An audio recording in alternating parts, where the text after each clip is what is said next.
দেখো, বাংলাদেশ সম্পর্কে যদি আমরা কিছু বলতে যাই তাহলে হয়তো বলে শেষ করা যাইব না।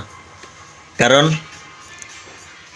একাদশ শ্রেণীর ভর্তির আবেদন নির্ধারিত হয়েছে প্রায় 15 দিন আগ থেকে, কিন্তু 26 তারিখ যে আবেদন হবে এটা তো জানার ছিল তারা, যেহেতু সার্ভারটা তারা দিছে।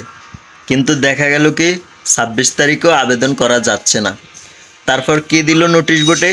তারা নোটিশ বোর্ডে দিল যে রাত 6টার দিকে আবেদন করা যাবে। তারপর যখন 6টা বাজলো তখনও তারা আবেদনের সার্ভার ঠিক করতে পারে নাই। তারপর কি বলল? রাত 8টার দিকে আবেদন করা যাবে, কিন্তু রাত 8টাতেও আবেদন করা যায় না।